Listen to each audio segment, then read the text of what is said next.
오늘 말씀의 제목인데요. 한번 따라해 주시겠어요? 하나님이 찾으시는 사람. 네. 어느 청년이 프랑스에 유학을 갔는데 돈이 다 떨어져 버렸어요. 버스 탈 돈마저. 그러나 그는 버스의 자동 시스템에 허점을 알아서 공짜로 타지 않았습니까? 자주. 그러다가 가끔씩은 걸리기도 했지만요. 그는 학교를 졸업하고 다국적 기업에 이력서를 넣었습니다. 당시 아시아 지역 프로젝트가 선망의 대상 아니었습니까? 그런데 계속 떨어지네요. 거절당합니다. 그래서 마지막 거절당한 회사에서 물어봐야겠다. 왜 자신을 떨어뜨리는지 찾아갔는데 이렇게 말하더랍니다. 와, 당신은 참 스펙이 훌륭하군요. 아, 놀랍습니다. 근데 신용카드를 조회해 보니까 버스를 공짜로 타다가 3번이나 걸린 기록이 나오네요. 바로 그것이 우리가 당신을 쓸 수 없는 이유 중에 하나입니다. 왜냐하면 우리 회사는 신뢰를 바탕으로 사람을 뽑거든요. 더구나 버스 자동 시스템에 약점을 이용해 먹는 그런 악질들은 더욱이 뽑지 말아야겠지요. 라고 하더랍니다. 여러분, 삼성의 권오현 이사라고 유명한 분이죠. 그가 기업에서 키우는 사람의 3가지 조건을 말했습니다. 기업에서 키우는 사람의 3가지 조건. 첫째는 진솔하고. 둘째는 겸손하며 겸손. 셋째는 사역이 없는 사람이라더랍니다. 문제는 그런 사람이 흔치 않다는 것입니다. 그런 사람이. 여러분, 이 시대에 하나님이 찾는 사람은 어떤 사람일까요? 오늘 본문에서 이새의 첫째 아들 엘리압은와 비주얼이 그냥 끝내줬고요. 피지컬이 최고 아니었습니까? 그런데 하나님은 쓸 수 없다 하시네요. 또한 둘째 아들 이 아비나답은 한없이 착해요. 인간관계도 잘하면서 사회성이 좋아요. 그런데 그럼에도 쓸 수 없다고 하시네요. 셋째 아들 삼마는 에스더 법대 출신이네요. 공부를 잘했고 그래서 장래가 촉망되는 사람이라고 사람들에게 말을 들어요. 그런데 그럼에도 쓸 수 없다고 말씀하시네요. 하나님이. 넷째, 다섯째, 여섯째, 일곱째 모두가 사무엘 앞을 지나갔지만 아무도 쓸 수 없다고 말씀하시네요. 그래서 사무엘이 더 이상 아들이 없냐 물었고 이새가 이렇게 대답합니다. 본문 11절에 막내가 아직 남았는데 그는 양을 치고 있다고. 선지자님, 막내가 아직은 남아있는데 그는 양을 치고 있습니다. 여러분, 여기서 막내란 말제라는 비속어입니다. 말제, 즉 좀 모자란 아들이란 뜻입니다. 좀 모자란. 이새가 다윗을 얼마나 모자라게 봤으면 그를 양치기로 보냈어요. 그렇게 해서 밥이나 먹고 살라고. 와, 그가 얼마나 이새의 눈에 못나게 보였으면 목동으로 보냈어요. 그렇게 해서 장가라도 가라고.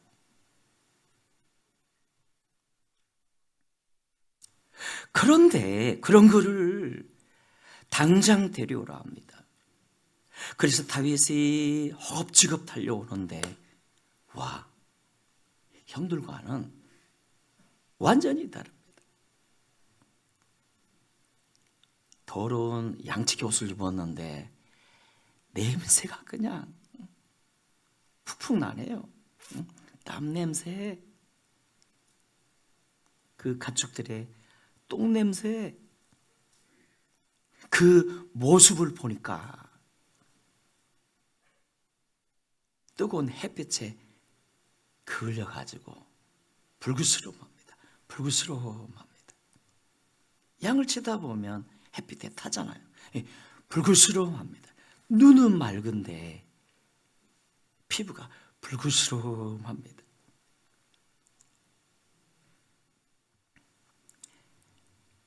세상에 그에게 하나님이 기름 부으라 말씀하셨네요. 그래서 사울이 기름을 부었더니 그때부터 여호와의 영이 다윗과 함께하지 않았습니까? 결국 그가 쓰임 받았지요. 그렇다면 그가 선택받은 이유가 뭘까요? 하나님이 그를 쓰신 이유가 뭘까요?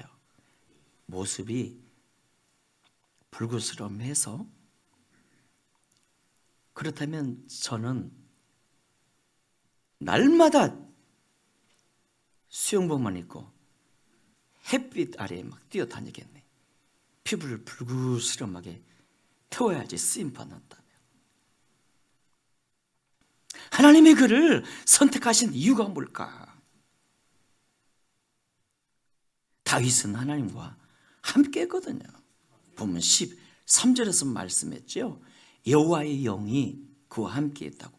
18절에서도 사람들이 그를 향해 이렇게 말했습니다. 우리가 보니 저 다윗은 여호와께서 함께 하더이다. 여호와께서 함께 하더이다.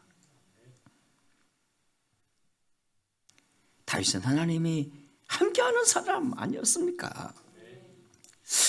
여러분, 그렇다면 우리도 믿을 때 성령 받지 않았습니까? 분명 성령께서 내재해 계세요. 즉 하나님이 우리와 함께하고 계세요. 그런데 다윗의 함께하심과 우리의 함께하심에는 어떤 차이가 있는 것입니까? 어떤 차이가? 우리는 그것을 지식으로만 알지만 다윗은 실제로 하나님을 누겼어요. 실제로 우리는 관념적으로만 그것을 알지만 다윗은 삶의 현장에서 하나님을 누렸어요. 하나님과 동행했다는 사실입니다. 하나님과 동행.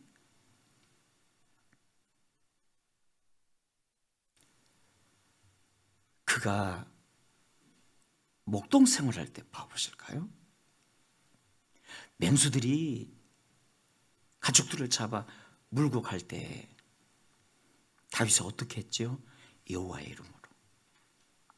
여호와의 이름으로 그 맹수에게 달려들어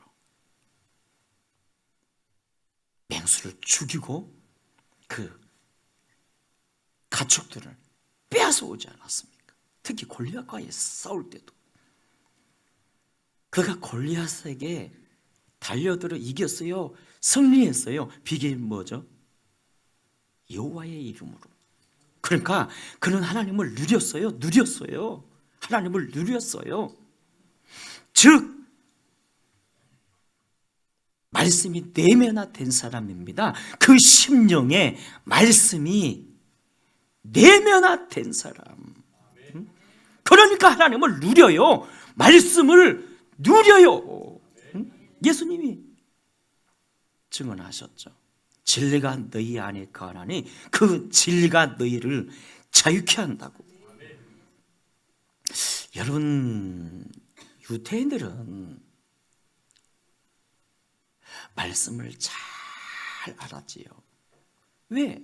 어렸을 때부터 공부하고 암기했으니까요. 문제는 그 말씀을 경험하지 못했다는 거예요. 그런데 다윗은요, 그 말씀을 경험했어요. 누렸어요. 그 말씀을 그 심령 속에 묵상하면서 말씀이 내면화되니까, 말씀을 내면화시키니까 살아있는 말씀을 누렸어요. 응? 삶의 현장에서 하나님을 누렸고요. 응? 말씀을 누리니까 언제나 주의 임재를 경험하면서 그 나라와 의부터 구하지 않았습니까? 하나님 나라와 의부터 구했어요. 그래서 목동할 때도 얼마나 바쁘고 지쳤겠습니까? 피곤하겠습니까? 그런데 틈만 있으면 기도하고 하나님을 찬송하고, 여유만 주어지면 예배하고 하나님을 경배하고. 왕이 되고 나서도 마찬가지잖아요. 다른 왕 같았으면 내가 성공했노라면서 누리자 할 텐데, 그런요, 그거보다는 주의 나라 의부터 구하지 않았습니까? 이렇게 기도했어요. 하나님, 나 성전 건축할 수 있도록 허락해 주세요. 나는 백향목 왕궁에 거하는데 하나님의 법궤는 저 텐트 안에 있습니다. 내 마음이 편치 않습니다. 하나님, 성전 건축할 수 있도록 허락해 주세요. 제발 허락해 주세요.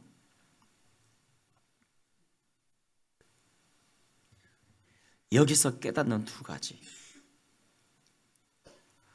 오늘날 하나님과 함께하며 쓰임받는 사람들의 두 가지 특징. 하나는요, 말씀이 내면화되어 하나님을 누린다는 겁니다. 그래서 그는 언제나 당당하고요, 자신 있고요. 어떤 힘든 상황이 와도 말씀 붙잡습니다. 로마서 8장 28절.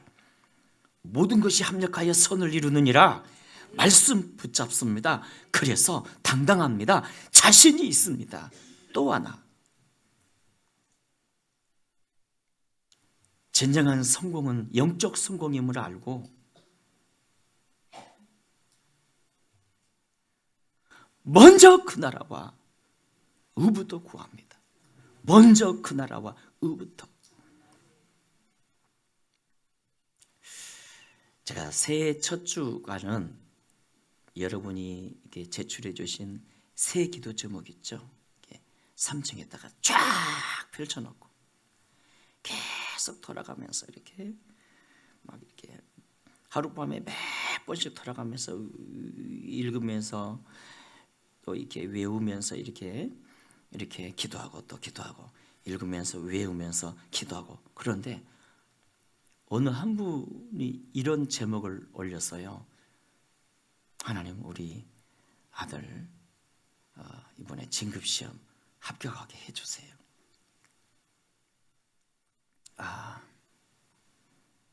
이 시험이 또 있구나. 주여, 시험 때문에 시험에 들지 말게 하시고 꼭 찰떡 붙듯이 붙게 해주세요. 이렇게 기도를 이렇게 한 주간 내내 이렇게 하지 않았습니까? 이렇게. 그런데 이제 지지난, 그러니까 일주일 전에 그 심야 기도 때 그 얼굴을 보니까 인상이 별로 안 좋아요. 그래서 아이고, 떨어졌구나, 이렇게. 떨어졌구나 했는데 어제 저한테 와가지고 이렇게, 목사님, 제가 사실 공부도 별로 안 왔고요, 또 딸이 새로 태어나가지고 이렇게 바쁜 가운데 공부도 안 해서 떨어질 줄 알았는데 120명인가 이렇게 뽑는데 101번으로 그냥 합격을 해버렸어요. 할렐루야! 그러면서 그가 했던 말이 제 가슴에 참 감동이었어요. 사실 목사님, 하나님은 대부분 영적으로 응답하시고 영적 성공이 진정한 성공이고 영적 성공이 진정한 복이기에 이번에는 그냥 떨어져도 마음 편하게 생각하자 하고 별로 그냥 기도도 하지 않았고, 또 이런 일 가지고 목사님에게 별로 스트레스 주고 싶지도 않았는데 찰떡 붙듯이 그냥 제가 붙어버렸어요. 1등으로 붙으나 꼴등으로 붙으나 붙은 건 매한가지 아닙니까? 사실 열심히 한다고, 열심히 주일 한다고 하나님 다 합격시켜 주는 것만 아니에요. 하지만 이것으로 다시 한번 제게 간증거리를 주신 하나님 앞에 정말 감사가 드네요. 그래서 감상검했습니다.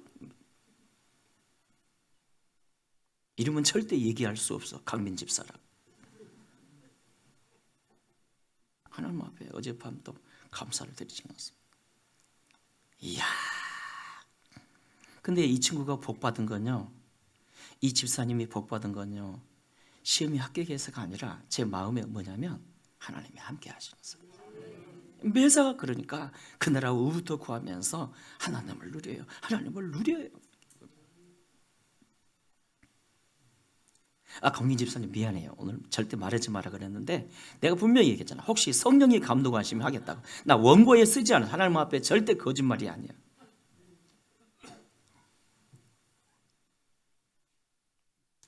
여러분, 오늘 본문에서 보니까 사울에게서 여호와의 영이 떠나가니까 그 다음 어떤 일이 벌어지죠? 악신이 들어왔어요. 악신이 들어갔어요. 본문 14절에서 말씀했죠. 여호와의 영이 사울에게서 떠나고 여호와께서 부르시는 악령이 그를 번뇌하게 앉아라. 여러분, 사람에게 악령이 들어가면요, 번뇌게 돼요. 번뇌. 성령이 임하시면 그렇게 행복하고 평화롭고 위로적인데요, 악령이 들어가면 번뇌하고 그렇게 고통스럽고 번뇌스러워요. 메마르고요. 그래서 사울에게 악령이 들어가서 그가 힘들어지자 똑똑한 신하 중 하나가 이렇게 말합니다. 왕이여, 수금 타는 자를 부르소서. 수금 타는 자를 부르소서. 그리하면 수금으로 노래가 울려 퍼질 때 왕의 고통이 나으리이다. 그래, 사람 좀 추천해 봐봐.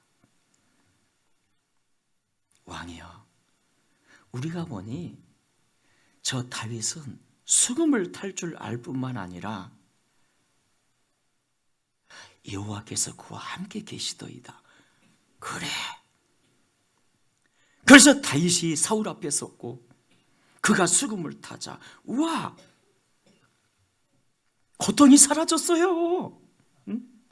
다윗이 치료자로 쓰임받게 되네요. 치료자로. 우리 아들 시온이도 물리치료, 도수치료사 아닙니까? 누군가가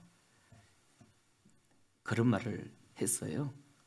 무슨 병원 그 도수치료실 2호에 가면 목사님 아들이 있는데 치료를 잘한다고.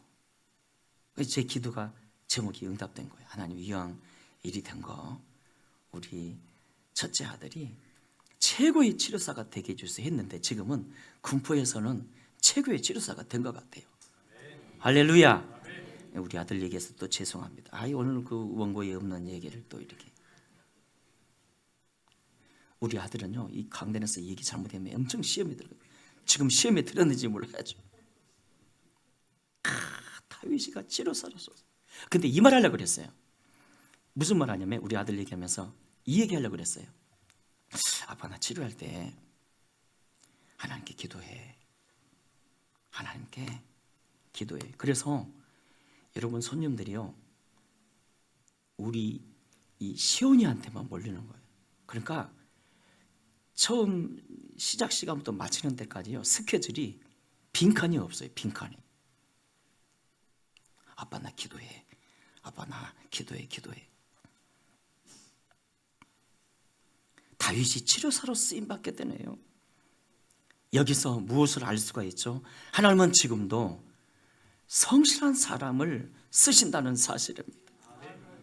다윗은 성실한 사람 아닙니까? 왜냐하면 그가 골리앗을 죽임으로 군대 장관으로 삼았잖아요, 사울이. 그러니까 장군이에요, 장군. 아니, 명색이 장군인데 그래도 그렇지, 응? 사울을 치료하는 치료사로 서라고요. 성실하지 않으면 거부했을 겁니다. 작은 일에 그는 충성했고요. 하나님이 사울을 치료함으로 말미암아 악기가 떠나갔어요. 사울에게서. 따라합시다. 작은 일에 성실한 사람이 큰 일도 해냅니다. 그렇습니다. 작은 성공을 이뤄본 사람들이요, 큰 일을 맡겨도 목숨 걸고 최선을 다해요. 언젠가 한번 말씀드렸습니다만, 여러분 광철 왕 그 카네기가 후계자를 선정하려 할 때 세계 매스컴이 주목했죠. 과연 누가 강철 주식회사에 후계자가 될 건가? 근데 그가 후계자를 발표할 때 세계가 깜짝 놀랐어요. 왜냐하면 초등학교밖에 못 나온 그의 비서실장이 후계자로 지명되었거든요. 그의 비서실장 찰스 이 시부라는 사람은요, 정식 직원으로 이 회사에 들어가지도 못하고 그냥 총수부로 들어간 거예요. 그런데 그럼에도 항상 단 하루도 빼지 않고 항상 1시간 전에 출근하여 30분은 그 회사를 위해 기도하고 30분간은 작업을 준비하고, 그래서 한 1, 2년 만에 성실함 인정받아 정식 직원으로 그가 또 선택을 받게 되고, 정식 직원으로 일하면서도 항상 1시간 전에 출근을 해서 30분은 그 회사를 위해 기도하고 30분은 청소함으로 준비하고, 그래서 비서실장까지 된 사람 아닙니까? 그가 말합니다. 회장님, 전 단 한 번도 지금껏 회장님의 이 명령을 어긴 적이 없지만 이번만큼은 순종할 수 없습니다. 회장님 아드님 중에 공학 박사도 있고 철학 박사도 계신데 왜 하필 접니까? 이번만큼은. 그러자 카네기가 했던 유명한 말이 있죠. 공학 박사가 필요하거든 데려다 써라. 응? 철학 박사가 필요하거든 얼마든지 데려다 써라. 나는 너와 함께 하시는 하나님을 존경하노라. 그러니까 카네기가 그를 선택했던 두 가지 이유. 첫째, 성실이고요. 둘째, 하나님이 함께 하시더랍니다. 하나님이. 와, 이 시대 하나님이 쓰시는 사람, 하나님과 함께하는 사람입니다. 또 하나, 성실한 사람입니다. 그리고 셋째, 훈련된 사람입니다. 즉 훈련 잘 받는 사람입니다.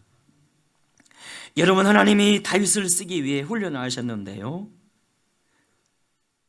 그 장소가 하나는 고독이었고요. 고독 훈련 하셨어요. 고독 훈련. 그래서 그는 고독할 때마다 하나님을 찾지 않았습니까? 아버지, 나 힘들어요. 고독해요. 세상에 나 혼자뿐인 것 같아요. 그러면 하나님이 만나주셔서 위로도 해주시고 용기도 주시고 말씀도 주시는데, 다윗아, 네가 용서해야 돼. 그럼에도 사랑해야 돼. 더 넓은 마음으로 품어야 돼. 그래야 네가 쓰임 받을 수가 있어. 고독훈련. 우리 한번 좌우에 인사합시다. 고독훈련 잘 받읍시다. 이게요, 쉬운 게 아니에요. 고독훈련. 그리고 또 하나, 하나님은 그를 훈련시키실 때요, 누구 밑에 집어 넣으셨죠? 누구 밑에? 아니, 예수님을 상징하는 인물, 그 하나님 마음에 합한 자를 좀 훌륭한 사람 밑에 집어넣어야 되는데 세상에 미친 사람 밑에 집어넣었어요. 귀신 들린 사람, 폭군 밑에 집어넣어가지고 그에게 뭐가 배울 게 있다고. 다윗을 사울 밑에 집어넣어서 훈련시키셨어요. 그래서 사울이 막 창을 던지지 않았습니까? 다윗을 향해 죽으라고. 가만히 있다가 갑자기 막 창을 던지는데 0.02 1초만 늦었으면 목에 그냥 창이 꽂혔을 겁니다. 그게 반복되는데 그럴 때마다 다윗은 부르짖었어요. 하나님, 나 힘들어요. 쓰임 받기는커녕 내일 살아있을지나 모르겠어요. 다윗 내가 알지. 왜 모르겠어. 그래도 네가 참아야 돼. 인내해야 돼. 인내하면 꿈 같은 일이 일어날 거야. 훈련시키지 않았습니까? 여러분, 여기서 끝나는 한 가지, 나를 키우고 성장시키시는 분은 하나님이란 사실입니다. 사람이 아니에요.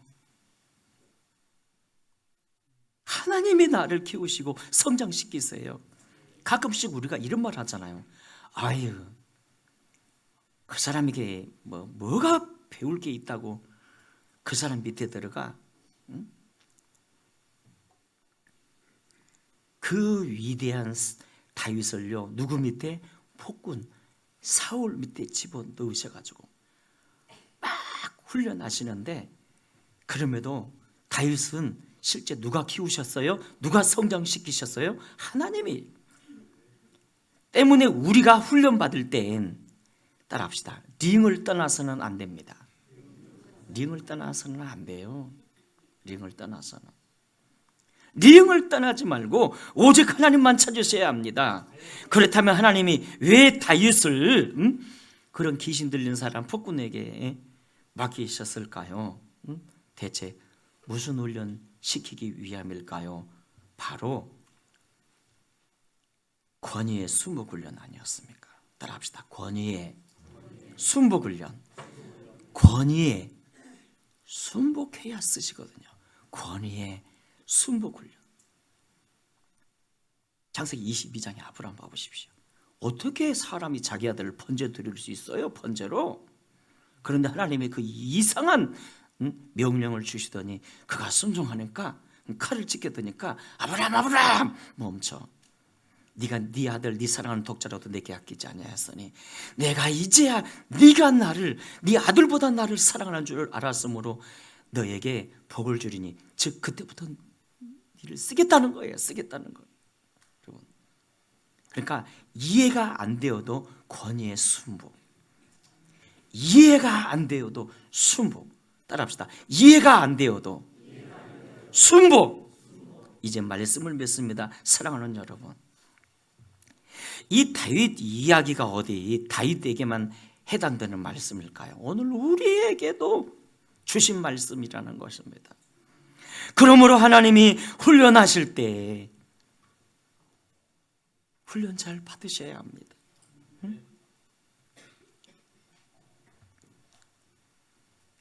그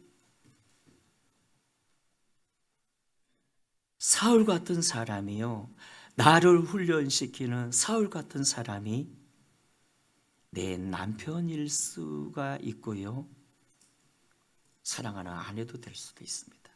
내 자식일 수가 있고요, 내 이웃이 될 수도 있습니다.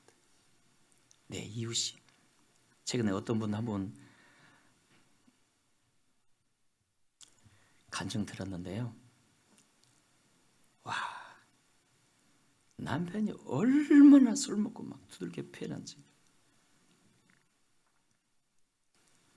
저놈이 문제라고 원수라고 생각을 했는데 나중에 알고 봤더니 나를 고치기 위한 하나님의 훈련 조교로 저런 남편을 주셨구나 깨닫게 되었더라. 그러므로 사랑하는 여러분, 훈련 잘 받으셔야 합니다. 정말 훈련 받기 힘들고 어려울 땐 찬송가 539장 가사처럼요, 조용히 예수님께 나아가 그 모든 문제와 짐을 내려놓으면 됩니다. 너 예수께 조용히 나아가 내 모든 짐 내려놓고. 따라합시다. 예수님은 전능하십니다. 믿습니까? 여러분, 새해 암만 힘들어도 그것을 승리로 바꾸는 비결이 있습니다. 암만 어려워도 그 모든 상황을 꿈 같은 일로 바꾸는 비결이 있습니다. 그거 뭔지 아세요? 모든 것이 합력하여 선을 이룬다는 로마서 8장 28절 말씀을 붙잡으면 됩니다. 하나님을 사랑하는 자, 그 뜻대로 부르심을 입은 자들에게는 모든 것이 합력하여 무엇을 이루느니라? 선을 이루느니라. 할렐루야! 모든 것이 합력하여 선을 이룬다. 여러분, 저는요 요즘 밤기도 몇 명 안 나오도요, 옛날 같았으면 막 성질이 났을 겁니다. 근데 저는 전혀 뚜껑 안 열려요. 우리 권사님들이 그러더라고. 세상에 밥 좀 사주면서 그러더라고. 목사님 많이 변했어요. 왜요? 그랬더니 옛날 같으면 기도에 몇 명 안 나오면 성질내고 그랬을 텐데요, 하나도 그냥 성질 안 부려요. 회개함으로 감사하지 않았습니다. 왜? 모든 것이 합력하여 선을 이뤄요. 그리고 그 기도의 용사들을 통해서 하나님은 기도 나오지 못한 모든 사람들에게 동일한 복을 주실 거예요. 자, 새해 여러분 어떤 상황에서도 로마서 8장 28절 내 아들이 갑자기 술을 먹고 들어와 막 시비를 걸어. 그래도 모든 것이 합력하여 선을 이룬다. 이 말씀 꼭 붙잡고 선포하세요. 말씀대로 돼요. 푸른 마르고 꽃은 시들아 여호와의 말씀은 영영이 서리라.